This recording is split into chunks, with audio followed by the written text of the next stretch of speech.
My name is Jason van Rooij and I study Costume Construction BA.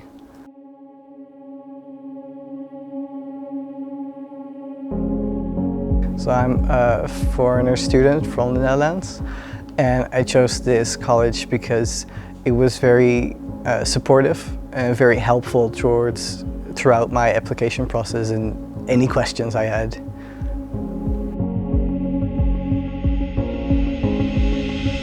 Well, whilst studying costume at the college, I really enjoyed that we got to do a drag event in Cardiff at Mary's.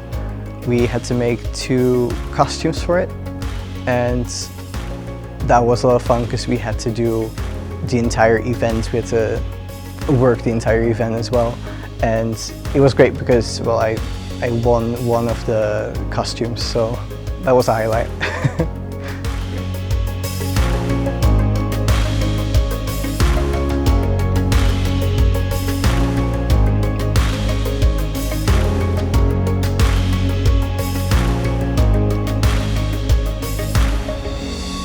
I would recommend the college because they've been very supportive and helpful with any questions that I had.